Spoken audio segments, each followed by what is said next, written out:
Hey everybody, I'm Benjamin, aka The Terrible Australian of supermarcy.com, and welcome to my video review of Oscar-winning director Tom Hooper's latest film, The Danish Girl.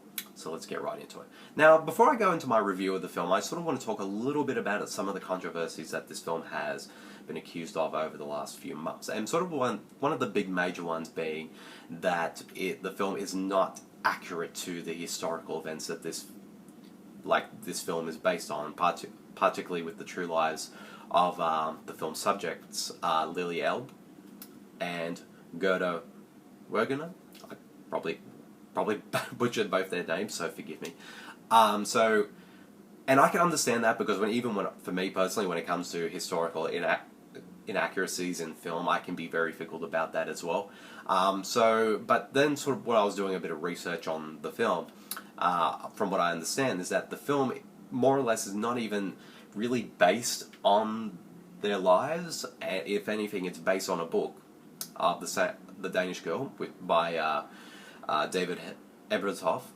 And his book was, from what I gather, was more of a sort of a fictionalized account on the lives of Lili and Gerda, and that he sort of made up events and stuff like that, and even changed their names as well, so that way, you know, the readers would know that it's not really based on them, it's more sort of inspired by them, in a way.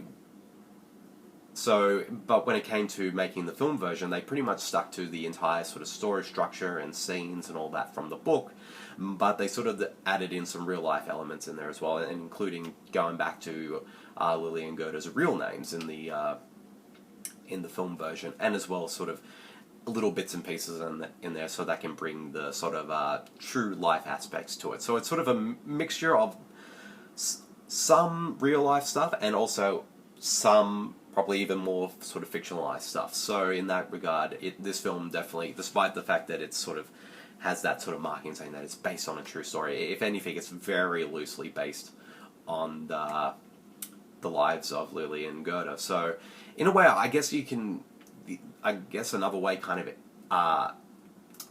in a good comparison, and forgive me for using this comparison,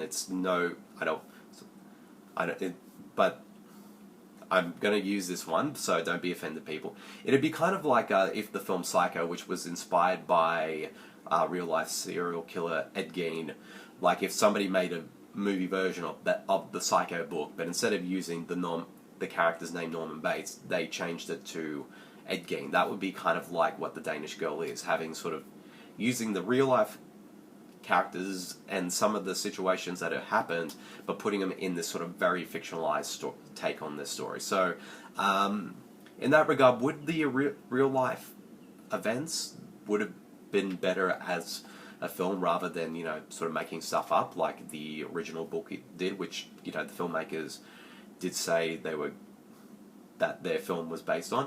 Yeah, sure. I mean, the sort of reading up about the true story, it definitely sounded even more interesting, but I can see why they sort of stuck with the books, though, in terms of like in sort of story structure and stuff like that. So, like I said, I can understand why a lot of people are upset in that regard. So, it didn't bother me too much, but I can understand completely why for other people. So, but the question is, how does the film work as a film on its own, just regardless of it being a true story and stuff like that?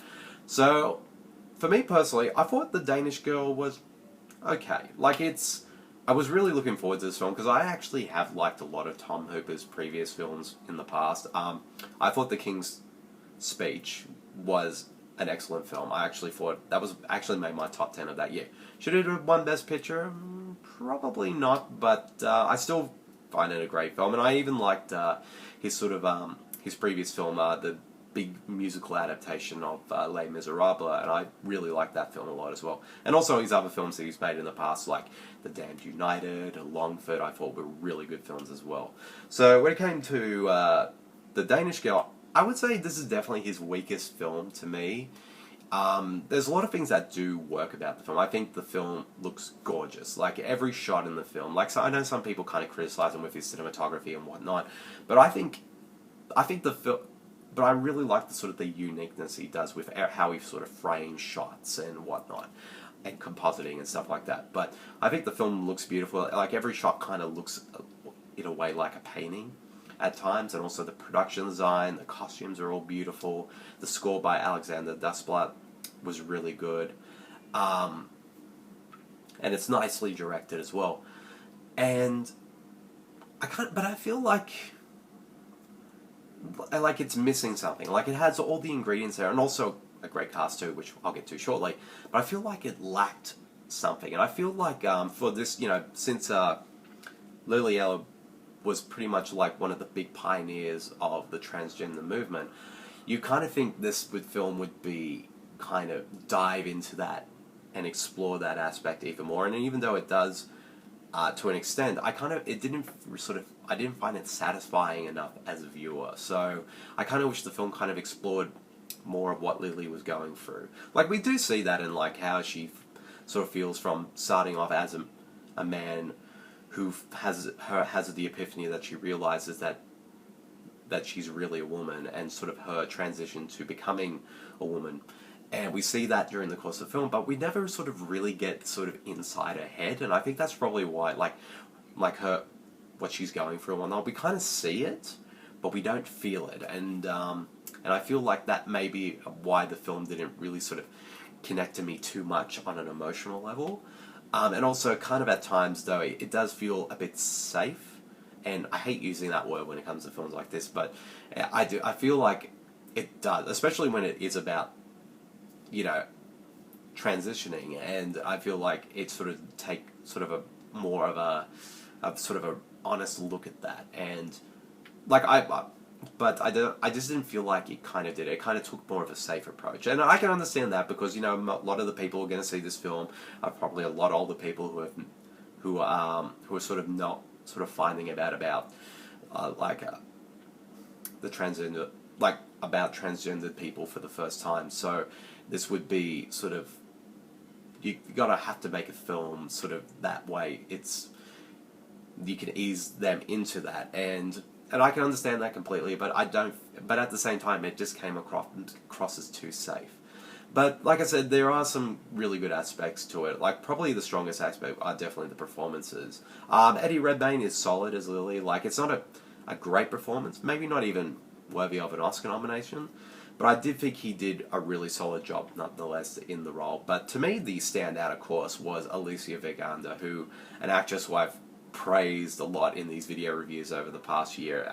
Whenever she appears in a film that I've seen her in, she is just phenomenal. Like she's great in this film, and if anything, the film is really about her character's journey. And I always found her character's journey more effective than Eddie Redmayne's character's journey, and I guess in a way that kind of is a flaw of the film, that we kind of feel for one character's journey but not the other, the one that we should be feeling in the sense of the sort of the emotional journey of what they're going through. But with Alicia Vikander's performance as Gerda, anytime she just illuminates every time she's on screen. She's such a wonderful actress, and she just brings her A game for every scene. So she definitely is worthy of all the praise and the awards and whatnot. But I can say right now, even though she's nominated for a Best Supporting Actress Oscar, she is definitely the lead. There is no doubt in my mind she's the lead. If anything, she probably has more screen time than Eddie Redmayne in the film. So